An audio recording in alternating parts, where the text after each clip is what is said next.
ایک زمانے کی بات ہے، ایک سلطنت تھی جو کہ پرانی جادوئی طاقتوں اور دھند میں چھپی ہوئی تھی۔ وہاں ایک لڑکی رہتی تھی جس کا نام سنڈریلا تھا۔ اس کی زندگی ایک چھوٹے سے مکان میں گزرتی تھی جو جنگل کے کنارے واقع تھا، اور اس کے ساتھ رہتی تھی اس کی ظالم سوتیلی ماں اور دو خود غرض سوتیلی بہنیں۔ اس کا گھر جو کبھی محبت اور خوشیوں سے بھرا ہوتا تھا اب سرد اور غمگین ہو چکا تھا۔ سنڈریلا کو اکثر سخت کاموں میں مشغول کیا جاتا تھا۔ اس کے ہاتھ کھردرے تھے کیونکہ وہ ہمیشہ فرش صاف کرتی اور برتن دھوتی۔ اس کے باوجود اس کا دل نرم اور بیریا تھا۔ سلطنت میں ایک نیک اور دانا بادشاہ حکمرانی کرتا تھا، اور اس کا بیٹا شہزادہ اریک ابھی بالغ ہوا تھا۔ شہزادہ دوسرے تمام شہزادوں سے مختلف تھا۔ وہ بلند قد کا تھا، اس کے بال سیاہ اور گھنے تھے اور آنکھیں سبز جیسے زمرد کی طرح چمکتی تھیں۔ مگر اس میں کچھ خاص بات تھی جو بہت کم لوگ جانتے تھے۔ وہ اژدھا شہزادہ تھا جس کے خون میں قدیم اژدھوں کی طاقت رچی ہوئی تھی۔ اس کی سلطنت میں یہ راز چھپایا گیا تھا، لیکن جیسے ہی وہ 20 سال کا ہونے والا تھا اسے اپنی تقدیر کا سامنا کرنا تھا۔ اسی دن ایک عظیم محفل کا انعقاد کیا گیا تھا جس میں شہزادہ اپنی دلہن منتخب کرے گا۔ دعوتیں تمام نیک گھروں میں بھیجی گئیں اور کئی دن تک تمام لوگ خوشی سے بھرپور تھے۔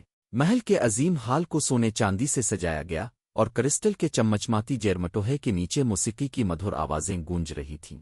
ہر طرف ہنسی مذاق تھا اور معزز خاندان اپنی بیٹیوں کے ساتھ آئیں تاکہ شہزادہ کی نظر میں آئیں۔ سنڈریلا کی سوتیلی بہنیں بے حد خوش تھیں۔ وہ صرف شہزادے کی دولت اور مقام کی طلب میں محفل میں جانا چاہتی تھیں۔ ان کا شہزادے سے کوئی اور مقصد نہیں تھا۔ سنڈریلا کی خواہش تھی کہ وہ محفل میں جا کر اس خوبصورت حال کو دیکھے جس کے بارے میں وہ ہمیشہ سنتی آئی تھی، لیکن اس کی سوتیلی ماں کبھی اسے وہاں جانے نہیں دیتی تھی اور ہمیشہ کہتی کہ اس کا کام چولہے کے پاس ہونا چاہیے۔ تمہیں محفل میں جانے کی کیا ضرورت ہے سنڈریلا؟ اس کی سوتیلی ماں نے حقارت سے کہا۔ تمہارا چہرہ بے رونق ہے اور تمہارے پاس کوئی دولت نہیں، کوئی تمہیں دیکھنے کی زحمت نہیں کرے گا۔ سنڈریلا کی آنکھوں میں آنسو آ گئے لیکن وہ خاموش رہی۔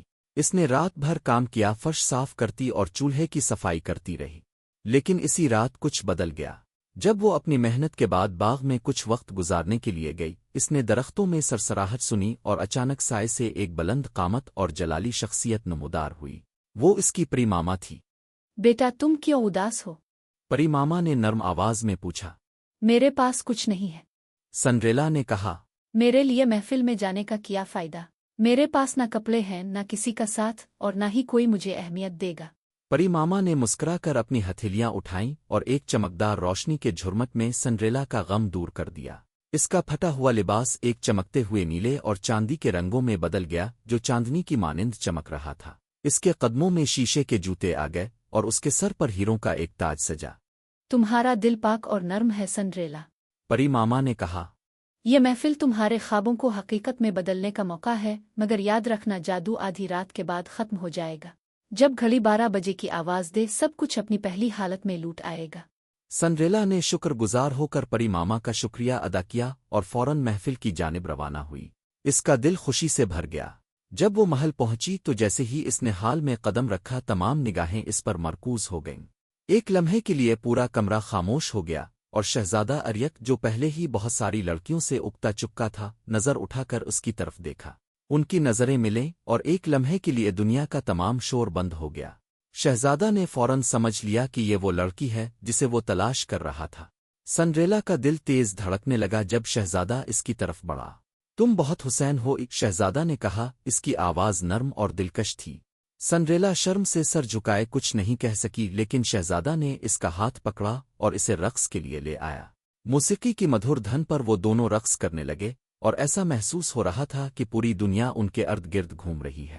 لیکن جیسے ہی آدھی رات قریب آئی سنڈریلا نے اچانک گھڑی کی آواز سنی اور یاد آیا کہ جادو ختم ہونے والا ہے۔ اس کے دل میں خوف کا ایک جھٹکا لگا اور وہ فوراً شہزادے سے دور ہو کر دروازے کی طرف دوڑنے لگی۔ اس کے جوتے میں سے ایک شیشے کا کیچک کر گر گیا، مگر وہ جوتا واپس اٹھانے کی فرصت بھی نہ پا سکی اور محل سے باہر نکل گئی۔